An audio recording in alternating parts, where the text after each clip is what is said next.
Hello, and welcome back to the Autistic Transit Fan. You are watching yet another special where I yap about some cool transit system that I've ridden on without a script. So if this video sounds like incoherent rambling, that's because it is. Alright, well, today we're talking about the San Diego light rail system and why, in my very honest and factual opinion, it is among the best light rail systems in the United States, which isn't exactly a very high bar. But let's get into it.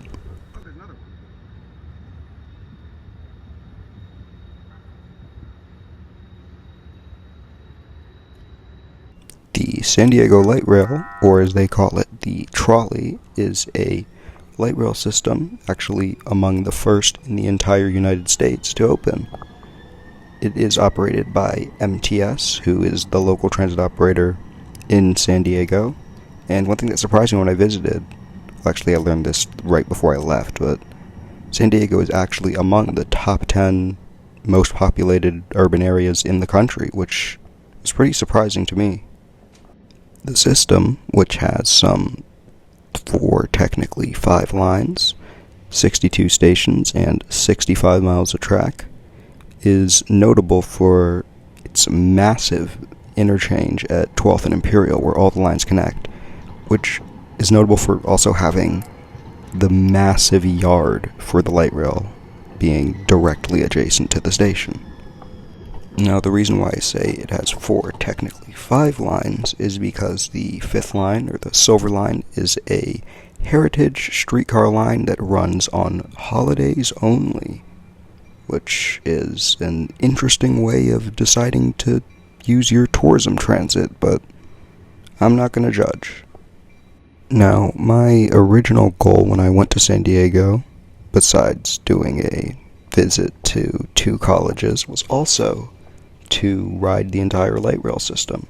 But given the amount of time I had in the city, and the fact that it's a pretty big system to ride in basically 2 days, I ended up just giving up on the last section, which for me means that I've ridden the whole system except for the line between 12th and Imperial and San Isidro, which ironically is part of the original segment of the system. So anyways, when I was on this trip, I also got to visit another city that has a light rail system, and that city is Seattle. And yes, I know they are literally on the opposite side of the West Coast from each other. I just wanted to see them both. But I think I'm pretty confident in saying that I like San Diego's light rail system more. And now, before you all crucify me for saying that, I just want to get something clear. I don't like San Diego's system more because it's better than Seattle's. I like San Diego's systems more because it's a better light rail system. Seattle's light rail system is very, very good, to the point that it shouldn't be a light rail system. It should just be a metro system. The fact that it's light rail is what ruins Seattle's system. Well, for San Diego, I think the mode that they picked seems to work pretty well. Granted, you could definitely argue for a metro given the size of the city and its urban area, but the way that they did their light rail in a lot of the areas around, especially around downtown, it still seems to work pretty well. There are a lot of nice car-free zones, and density around stations, especially in the downtown area, is pretty great. But let's also talk frequencies. San Diego's light rail frequencies are no match for Seattle's. However, they are still very good for an American system. The worst frequencies that I saw while I was there was every 15 minutes, which is the standard for most light rail systems in the US, not even the minimum. I mean, the closest real light rail system to where I live is Baltimore's, which can run it sometimes up to every 40 minutes. So it's very good that 15 minutes is the hard barrier for San Diego and not the status quo. However, as much as I'd like to praise San Diego's system, it definitely has its shortfalls. One that became immediately clear to me is the general inconsistency with how they treat their light rail system outside of the downtown area. My number one point here is definitely going to have to be the grade separations on the system. You see, between the stations at County Center Little Italy and Middletown, the line goes into a trench below grade to bypass a few grade crossings, and then goes elevated above another one to cross over another one.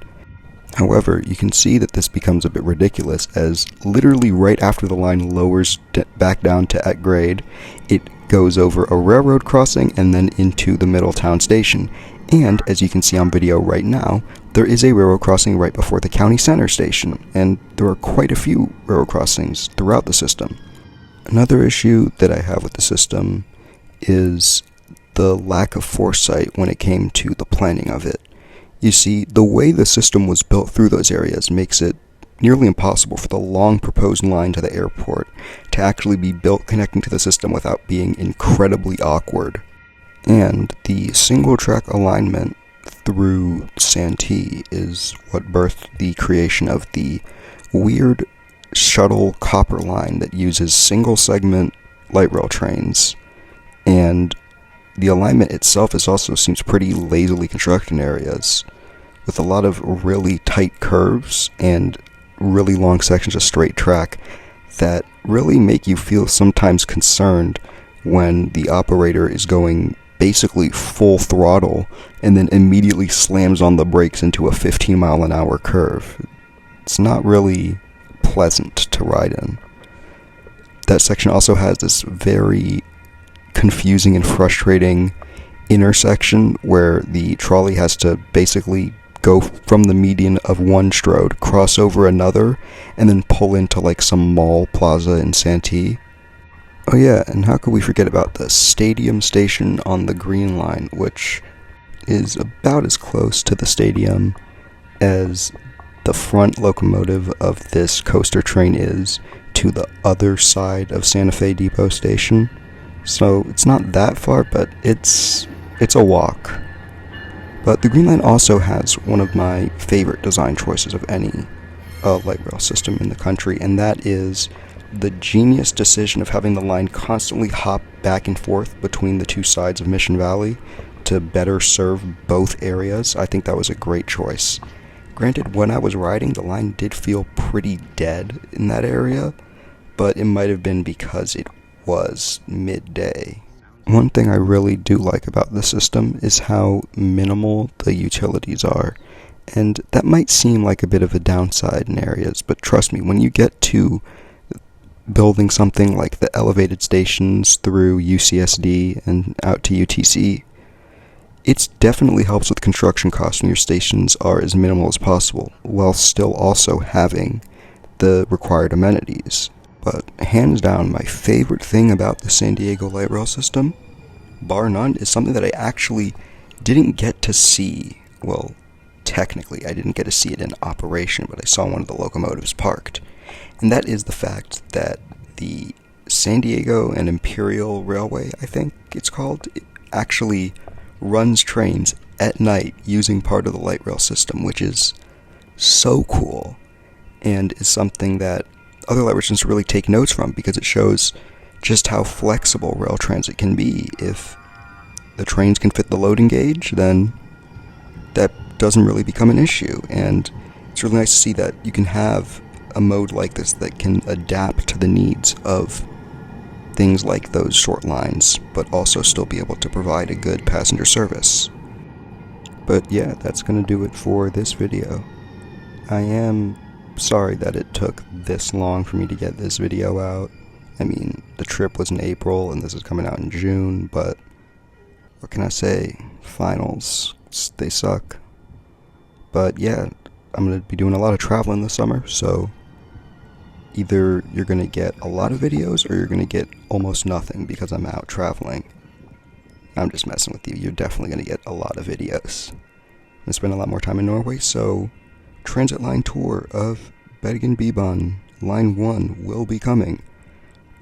I will have to warn you guys that that video is going to take a very long time to make, so be warned. It's also probably going to be pretty long. If I had to guess, probably about the length it takes to ride the line, because there is a lot of talk about there. But yeah, I'm very excited for the summer and excited to see more comes in the future. If you guys want to see more videos like this, where I just talk about places I go to and what I liked about the transit, what I didn't like, then let me know. I might do one on Seattle, but it could be hard because I barely got footage of the Seattle light rail system. So, yeah, I'm the Transit Fan, and I will be signing off. See ya.